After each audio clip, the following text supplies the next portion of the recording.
When the Power Rangers came out, it was a ratings bonanza. So naturally, along came the ripoffs. Here's 5 Power Ranger ripoffs or Rangersploitation shows you may have missed or forgotten about.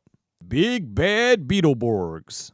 Big Bad Beetleborgs was made by Saban and followed the blueprint that made the Power Rangers a thing. They took a pre-existing Japanese show, Juku B Fighter, from the Metal Hero Tokusatsu series, removed the Japanese segments, and inserted new segments filmed for the American audience. The big difference was that here, the American segments were younger kids instead of teenagers. The show is about 3 average kids, Andrew, Joe, and Roland. They go on a dare into a haunted house and accidentally release Flabber, who is totally not supposed to be Elvis. Dare I say he's more Tortelvis. Anyway, Flabber rewards the kids for releasing him by granting them one wish. Their wish is to become their favorite comic book heroes, the Beetleborgs. The wish ends up being a little bit of a monkey's paw, as it also brings the Beetleborgs' enemies to life. So every episode, the Beetleborgs have to battle the evil forces of Vexor.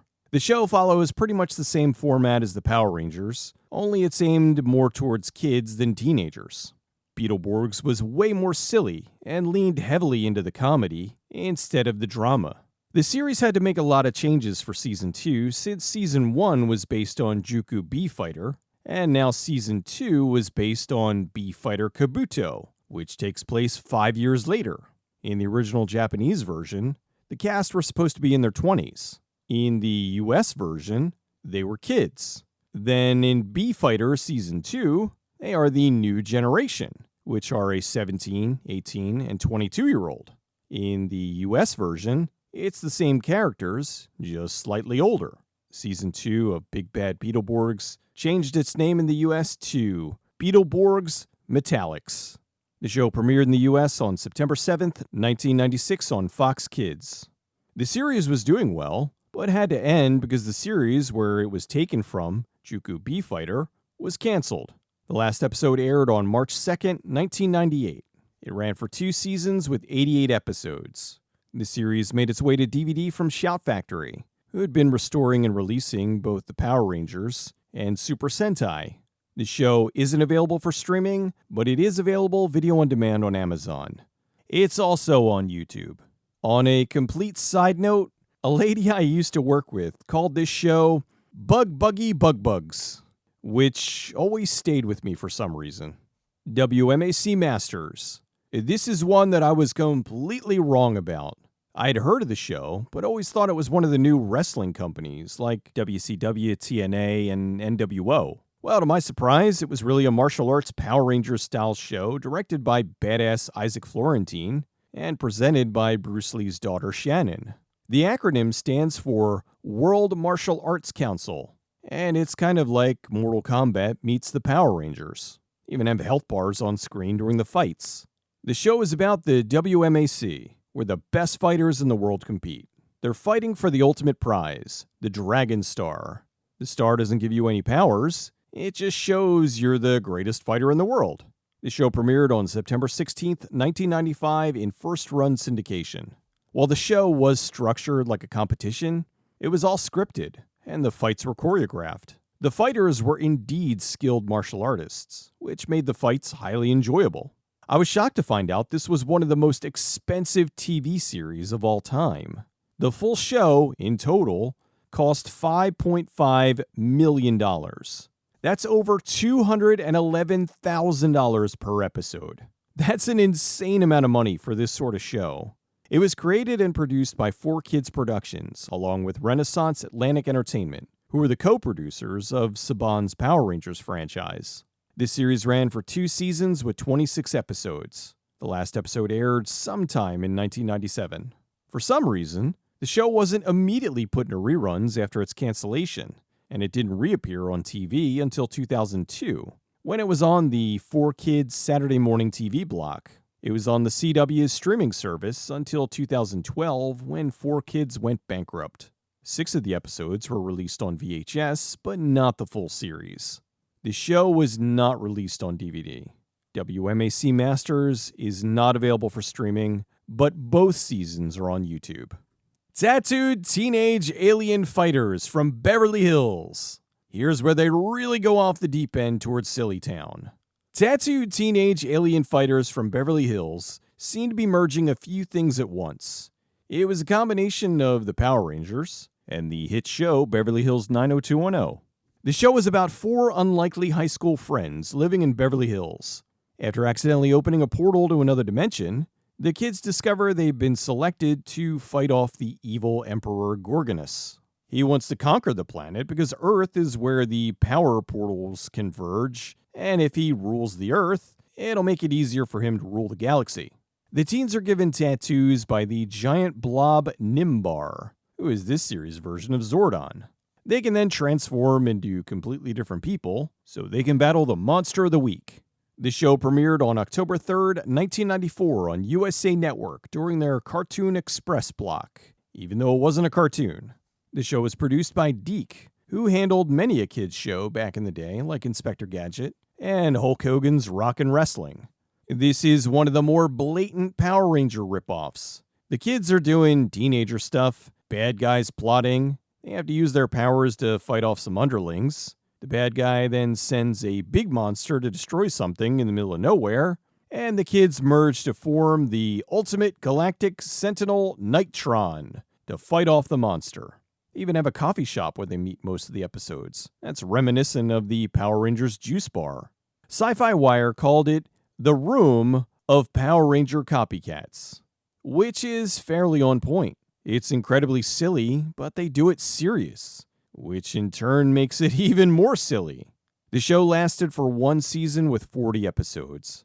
The last episode aired on April 14th, 1995.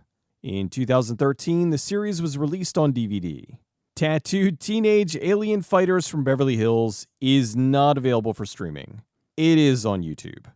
Superhuman Samurai Cyber Squad. Another show with a long name. Although it was originally going to be called Power Boy. Oddly, they had to change the name so it wouldn't be confused with the Mighty Morphin Power Rangers. I think Superhuman Samurai Cyber Squad sounds more like the Mighty Morphin Power Rangers than Power Boy, but what do I know? Superhuman Samurai Cyber Squad was produced by Saburiawa Pro, Ultracom, and Deke. It's about Sam, played by Matthew Lawrence, the leader of a band called Team Samurai. Sam gets electrocuted and disappears, only to return with a weird thing on his arm that allows him to go into the internet. He discovers there's digital monsters called megaviruses, and so he and his bandmates have to go into the digital realm as Team Samurai and fight them. The show premiered on September 12th, 1994 in first-run syndication. Much like the Power Rangers, the show took an existing series from Japan, Gridman the Hyper Agent, removed the Japanese segments, and inserted new ones with Americans. While the show is obviously another attempt to cash in on the Power Rangers' success, it was at least trying to do something different. At the time, thanks to more people getting onto the internet, cyberspace was a unique new thing. So, taking the idea of teenagers turning into cyborgs fighting viruses on the internet, it was an interesting concept. Although since this was still the days of dial-up, they had to use a phone to get online. As such, computer manufacturers Compaq made a deal with the company to have their computers in the series as product placement. Beyond that, Compaq computers were used to generate the computer effects for the series. The show also has the always awesome Tim Curry doing the voice of Kilokon. The original series ran for 39 episodes. However, the US version was able to stretch that out into 53. Although with Gridman being canceled, Superhuman Samurai Cyber Squad also had to end. The show ran for 1 season with 53 episodes. The last one aired on April 11th, 1995. One thing that did make this series different from the Mighty Morphin Power Rangers was that it remained faithful to the plot lines and character arcs of the original show. They didn't just wholesale change the thing. They kept it pretty similar, just having the series take place in the US. It's one of the few Rangersploitation shows that didn't just change the material they took from Japan. The original did have some anime spin-offs, SSSS Gridman and SSSS Dynazenon. The series was released on DVD back in 2013. The original series, Gridman the Hyper Agent, was released on Blu-ray in 2021 by Mill Creek. Superhuman Samurai Cyber Squad is not available for streaming. It is on YouTube. The Mystic Knights of Tirnanog. The Mystic Knights of Tirnanog was a fantasy-inspired Power Rangers knockoff. The idea for this was to do a new series in the vein of the Power Rangers, but without repurposing an existing show. It was instead very loosely based on Irish mythology. Go Irish Rangers! It was developed by Saban for Fox Kids. The show is about an evil queen. She wants to conquer the peaceful kingdom of Kells. So she joins with an evil fairy who gives her a mystical rune of great power. The queen uses the runestone to summon monsters and makes them attack the people of Kells. A druid, a warrior princess, a warrior prince, a thief, and a battle mage team up to take down the evil queen. The Mystic Knights each represent a different element. Water, fire, air, and earth. Fucking magnets, how do they work? This series premiered on September 12th, 1998. As a way to save money, Saban reused some of the monsters from Big Bad Beetleborgs to fight the Mystic Knights. The show did okay, but it wasn't cheap. Still, Saban was planning on making a second season, Mystic Knights Battle Thunder. However, that fell through and they decided to put the budget towards a more surefire hit, Power Rangers Lost Galaxy, which if you've seen that season, you could tell they had more money. The Mystic Knights of Tirnanog ended with 1 season and 50 episodes. The last episode aired May 7th, 1999. It looks like the show was on DVD in Germany. The Mystic Knights of Tirnanog is not available for streaming. It is on YouTube. One of these 4 shows was chosen as the bonus 6th entry. If you want to see which one won or vote on future entries, please consider joining my Patreon. You wouldn't believe how many Rangersploitation shows are out there. At least enough for another episode.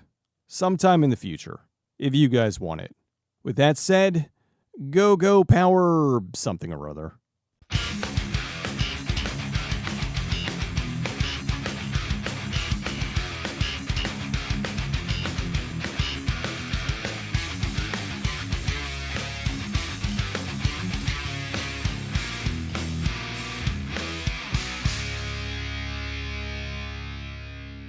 May I point out, we don't have any tattoos. Regard. Nimbar?